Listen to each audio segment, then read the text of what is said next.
এটা হলো Comilla rail station. এখানে আসলে অনেক রকমের মানুষের সাথে দেখা হবে। এই যে ট্রেনের জন্য অপেক্ষা করা যাত্রীরা, আবার দেখবেন কিছু মানুষ ক্লান্ত শরীর নিয়ে বিশ্রাম করতেছে। আবার জীবিকা নির্বাহের জন্য এক শ্রেণীর মানুষ ঝালমুড়ি, ফুচকা, চা, কফি সহ এই রোদের পানির পিপাসা মেটানোর জন্য ঠান্ডা পানি বিক্রি করছে। আবার কেউ বা যাত্রীদের শরীর ও মনের ক্লান্তি দূর করার জন্য তাদেরকে হাসানোর মাধ্যমে জীবিকা নির্বাহ করছে এই স্টেশনে। এই যে স্ক্রিনে আপনারা দেখতে পারছেন, এই গরমের মধ্যে ট্যারি পরে মানুষকে হাসানোর চেষ্টা করছে নানা ভঙ্গিমায়। সে হলো আহান, আর সে হচ্ছে আহানের একমাত্র বন্ধু স্বপ্নিল। বর্তমানে তারা কুমিল্লার একটি ভার্সিটিতে পড়ছেন। দরিদ্র পরিবারের সন্তান হওয়ায় পড়াশোনার পাশাপাশি চাকরি করার ইচ্ছে থাকলেও একটা সময়ে চাকরি না পেলে টাকার অভাবে বাধ্য হয়ে এভাবে স্টেশনে মানুষকে হাসিয়ে কিছু টাকা উপার্জন করে আহান। তার কথা মতো মানুষকে হাসানো একটি ইতিবাচক এবং আনন্দদায়ক অনুভূতি, যা সবাই পারে না। অপরদিকে বাবা অসুস্থ থাকায় ট্রেন স্টেশনের পাশে একটা ছোট্ট টং দোকান দেখাশোনা করছে স্বপ্নিল। বলা যায় তাদের জীবনরেখা একই, কারণ তারা দুজনেই দরিদ্র ঘরের সন্তান।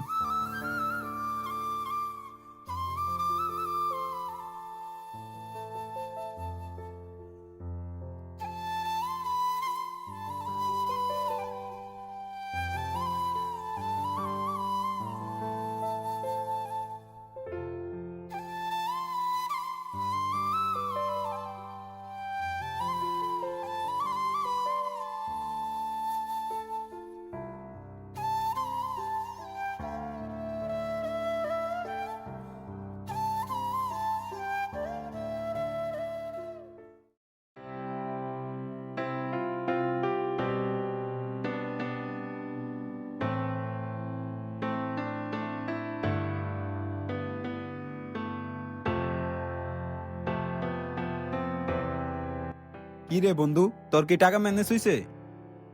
না রে বন্ধু, এখনো টাকা ম্যানেজ হয় নাই। আরে বন্ধু, এত টেনশন করিস না, ম্যানেজ হয়ে যাবে, চিন্তা করিস না। কি রে, তোকে সকাল ধরে দেখতেছি না। তোর কি শরীর খারাপ নাকি?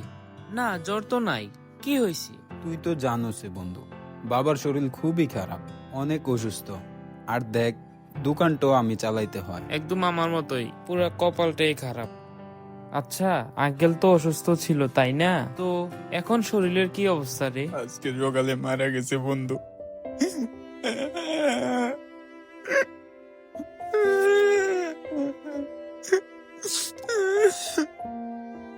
এই স্বপ্নিল, বন্ধু তুই কান্দিস না, বন্ধু কান্দিস না, বন্ধু বন্ধু তুই কান্না করিস না বন্ধু। বাবা আমাকে একা করে চলে গেছে না ফেরার দেশে। বন্ধু কান্না করিস না বন্ধু, তুই কান্না করিস না, শান্ত হ। তুই এভাবে কান্না করলে তো আমার কাছে ভালো লাগতেছে না। আচ্ছা বন্ধু, টাকাগুলো রাখ। যার জন্য টাকাগুলো জমাইছি সে তো আর নাই। এখন আমি বাসায় যেতে হবে, গ্রামের বাড়িতে। সন্ধ্যাবেলায় বাবার জানাজা আর দাফনের কাজ সম্পূর্ণ করতে হবে। আর শুন, আন্টির কিন্তু চিকিৎসা করতেই হবে।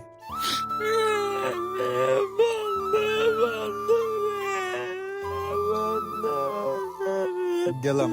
আর আন্টির ঠিক মতো চিকিৎসা করিস, হ্যাঁ? ঠিক আছে, কল দিস তুই আমাকে। আচ্ছা ঠিক আছে, গেলাম।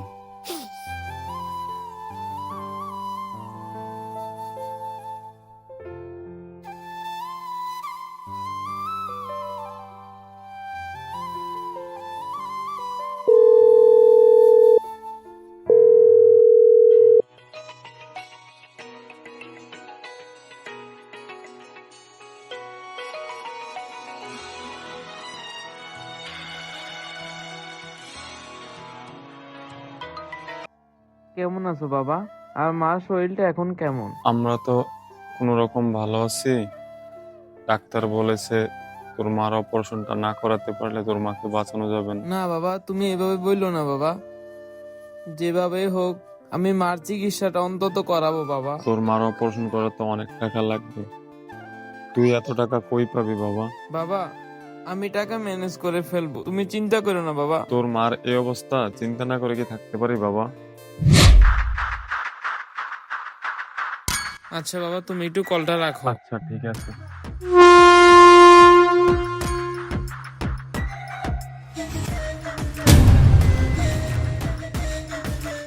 মাথা ঠিক আছে আপনার?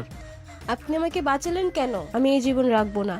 এদিকে আমার মাকে বাঁচানোর জন্য কত স্ট্রাগল করতেছি জীবনের সাথে, আর সে আসছে মরে যাবে। তুমি আমাকে বাঁচালে কেন? আমি মরে যেতাম। শুনেন, মানুষ যাতে কষ্ট পেয়ে মরে না যায় সেই জন্য কান্না করে, আর আপনি মরে যাওয়ার জন্যই কান্না করতেছেন। আপনি যদি আমার জায়গায় থাকতেন তাহলে ঠিকই বুঝতেন। আমি আপনার জায়গায় থাকলে বুঝতাম না, আর আপনি যদি আমার জায়গায় থাকতেন আপনার যে কি অবস্থা হতো। আচ্ছা, আপনি কেন মরতে চাইতেছিলেন? আমার না একটু আগে ব্রেকআপ হয়েছে, এজন্য আমি মরতে গেছিলাম। কি, আপনার ব্রেকআপ হয়েছে এই কারণে আপনি মরতে চাইছিলেন?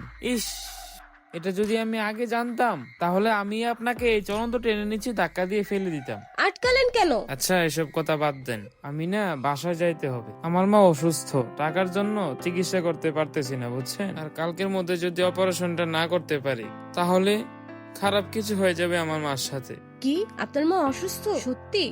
জি, সত্যি। আচ্ছা, আপনার ব্রেকআপটা কেন হয়েছে এটা একটু বলবেন? আজ সকালে আমি নিলয়ের সাথে দেখা করতে গেছিলাম।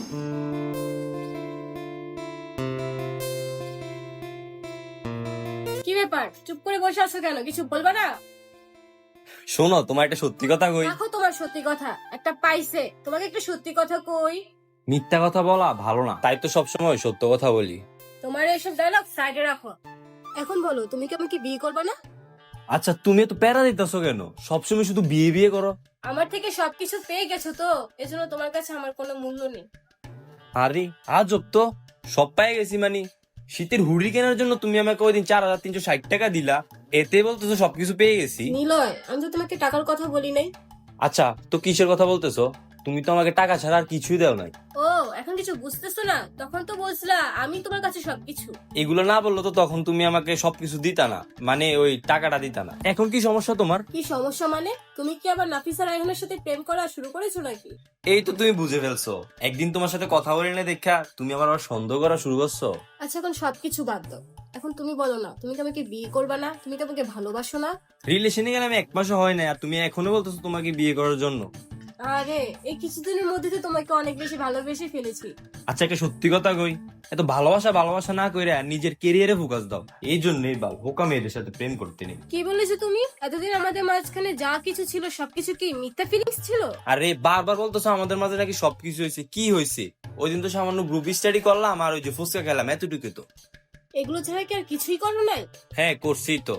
ওই যে অবসর সময় তোমার সাথে পড়াশোনা নিয়ে চ্যাট করতাম, নোট শেয়ার করতাম। হ্যাঁ, এগুলোই আমার কাছে সবকিছু, এগুলোই আমার ফিলিংস। আচ্ছা হয়েছে, তোমার ফিলিংস নিয়ে খেলার জন্য ক্ষমা, অনেক হয়েছে। কানে দোষী আর না। কানে ধরছি আর না? বুঝলাম না নিলয় ব্যাপারটা। তোমারে ভালোবাসা প্যারা আমি গাইছি, তুমি না। তোমার মতো টক্সিক মেয়ের সাথে রিলেশন আর না। কি বলতেছো? আমি টক্সিক? তোমার এই আবেগের কান্না আমার আর ভালো লাগে না। তোমার থেকে ওই নাফিসা রায়হানা প্লেগাল হলেও টক্সিক আর বোরিং না।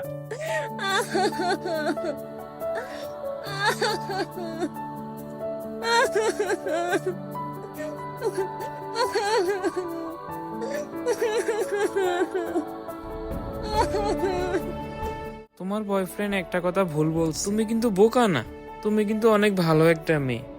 আমি তাকে কতভাবে ডাকছি, কিন্তু সে আমাকে ছেড়ে চলে গিয়েছে। এখনকার ভালোবাসা এমন এক বিষের মতো যা হৃদয় ও আত্মাকে সংক্রামিত করে, ওইখান থেকে বেরিয়ে আসা খুবই কঠিন। আচ্ছা, আপনি কি কারোর প্রতি সিরিয়াস হয়েছিলেন?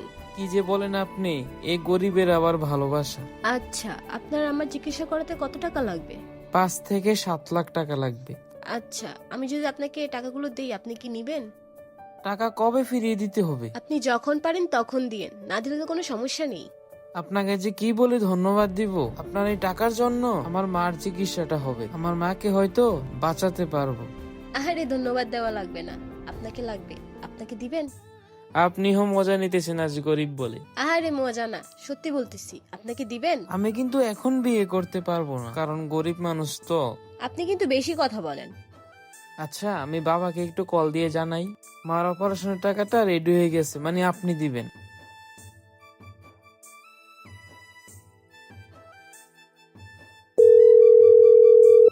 হ্যালো বাবা, তুমি মাকে অপারেশন করানোর জন্য অনুমতি দিয়ে দাও। ডাক্তারকে বলো অপারেশন করানোর বাবা। জন্য। তোর মা তো আর নেই, তোর মা আমাদের ছেড়ে চলে গেছে।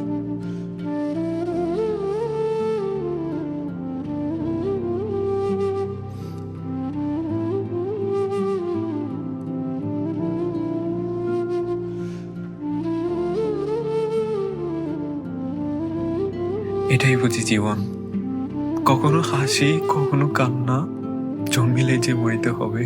মৃত্যু জীবনের শেষ নয়, বরং জীবনের অংশ। আমরা আল্লাহর জন্য এবং আমরা তার কাছেই ফিরে যাব। যা কিছু হারিয়েছি তা হুদয়ের স্মৃতি হয়ে বেঁচে থাকে, এবং বিদায়ের কষ্টকে ভালোবাসার স্মৃতির মাধ্যমে জয় করার কথা বলা হয়।